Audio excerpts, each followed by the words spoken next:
Hey everyone, welcome to part 4 of my sequential art / comics and superheroes lecture.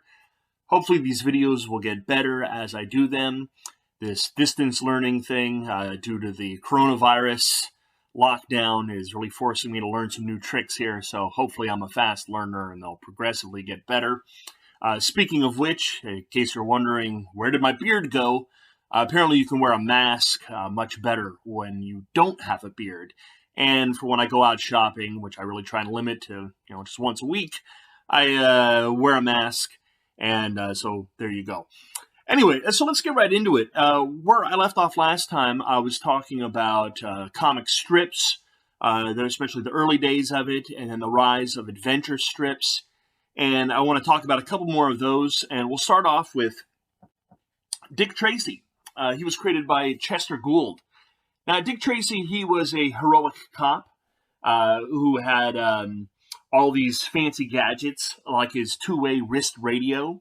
And this kind of illustrates sort of the problem with Dick Tracy, why I imagine many of you have not heard of him. If you're my age, you've probably heard of him, not because you're old enough to remember the original strips, but there was a movie in like the early 90s, or maybe 1990s, somewhere around there, with Dick Tracy, and it was fairly successful. But overall, I haven't seen too much with him. Every now and then they release a comic book or something like that. And I think it's difficult to make this character particularly exciting and relevant nowadays, because back then his fancy two-way wrist radio was, really exciting. It's like, wow, he can just, talk to somebody from far away, no matter where he is, which was really neat in the, 30s and 40s. But, we all have devices that do that and 20 million other things. So it's not quite as far out. I imagine that there probably would be some other ways to update him and make him cool. And no doubt somebody's thinking about that and working on that to this day. The reason why I include Dick Tracy on this, because I'm really trying to stick with characters that have been influential, is the biggest contribution that I think Dick Tracy comics have made to other comics, and especially superheroes, was his colorful array of villains. For instance, you can see on that one image there, he had a villain by the name of Prune Face. Basically, you just give the names and you get an idea of what they look for. There's Flat Top, and then there's the Brow. I'm not sure which one that is. If you're a big fan of Dick Tracy and you know all about it, you can explain that to me. But he looks like he could be either one of those. Perhaps the two are related, whatever. Don't worry about it. This guy, the Pouch, that's downright grotesque. And this guy, Half and Half. Now, for you Batman fans, you might be like, hey, that's a lot like the villain Two-Face. And that's exactly my point. Half and Half, and all these other villains like Prune Face and whatnot, this colorful assortment of villains, it was very influential. And those of you who do know a thing or two about superheroes, Batman, he has his rogues gallery, and I'll get into Batman at another time, of the Joker and Two-Face and Killer Croc and all them. Basically, this idea of the colorful rogues gallery that Dick Tracy had, it essentially inspired everything that came after. So if you don't know who Dick Tracy is, realize you might enjoy some things that are very much inspired by these comics. Also, if you're familiar with the character Inspector Gadget, Inspector Gadget is a bit of a comedic riff on Dick Tracy, from my understanding. Don't get me wrong, they're not exactly the same thing. But it seems like, in the Venn diagram of Dick Tracy and Inspector Gadget, there's probably a lot of overlap between the two of those there. Next up, we have Flash Gordon by Alex Raymond. Now, Flash Gordon, he was originally a soccer player who winds up on the planet Mongo. And while there, he fights to overthrow the planet's evil dictator, Ming the Merciless. Now, much like with the Buck Rogers situation, where he had to overthrow the Mongolian hordes, if your racism senses are tingling with this villain Ming the Merciless, again, it is a product of its time, which is not to excuse it, it's just to explain it. He very much was a bit of an Asian stereotype, had some stereotypical Asian features, for lack of a better term. I realize it's a problematic thing unto itself. But yeah, basically he was the Asian bad guy stereotype back then. Now, Flash Gordon, much like Buck Rogers, they have updated him. When I was a kid, they had a Flash Gordon movie. I know they tried to do a TV show a few years ago. I don't think that really went too far.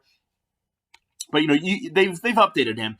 And the thing is with Ming the Merciless is you can update Flash Gordon for a modern audience. You can even keep the character, you can call him Ming the Merciless, but you would need to change a few things. And perhaps somebody who actually is Asian can speak a little bit better to this than I can. But I don't think I'm going to say anything too controversial here. There's nothing wrong with having an Asian person play a villain. It would be bad if you had an Asian person play a villain and that villain is an Asian stereotype, unless you're trying to do some perhaps postmodern deconstruction of stereotypes, but whatever. But that's probably a little deeper than you want to go with a straightforward science fiction action adventure sort of story. So you could retain Ming the Merciless, you can have me a villain, but it's a step away from those those stereotypical elements, make him more alien from another planet kind of a thing. And I think that's a lot safer. And I think they were, even back when I was a kid, I think they were heading in the right direction. Granted, it's been a long time since I've seen the film. But there you have it. And the thing is with Flash Gordon, again, I include him for even if you're too young to remember, the original Flash Gordon comic strip, or even the updated movie, which, back is in the 80s now, so it's not very updated for you guys. Or whatever, any other version. You don't know of Flash Gordon. I include him because it was very, very influential. In fact, if you're familiar with a little thing called Star Wars, George Lucas, actually, his original idea is he wanted to do a Flash Gordon movie. And he was unable to buy the rights to Flash Gordon. And so that's why he created Star Wars. And also kind of an interesting little bit of circling around on this idea. So Alex Raymond was the creator of Flash Gordon. Various artists and writers have worked on the strip and then comic books over the years. One of my favorite artists of all time is Al Williamson. And Al Williamson, clearly his work is inspired by Alex Raymond, but he's got a lot of his own stuff going on there as well. Seems to have a thing for mushrooms. I don't know whether he stole that idea from Raymond or not. But anyway, Al Williamson, absolutely fantastic, gorgeous bit of artwork that he would do. And when Star Wars became really successful and they made a Star Wars newspaper strip, Al Williamson is the guy that he wanted to do the newspaper strip. So there is a very close relationship between Star Wars and Flash Gordon. If you are a fan of Star Wars, and even if you're not, I'm sure you've heard of Star Wars, you can see the connection. And there have been some wonderful reprints of Al Williamson's work. This book right here collects everything he did with Flash Gordon, all of the comics that he did over the years. You can even sort of see his art style develop and progress and evolve. He also did the movie adaptation of the film that I told you about, the Flash Gordon. And many Flash Gordon fans will tell you that his comic adaptation was better than the movie. But a lot of people have some real affection and love for that movie. Also, this company, IDW, has reprinted all of those really wonderful newspaper strips. It's been reprinted in various books, but this reprints them all in their entirety. Absolutely wonderful, gorgeous stuff.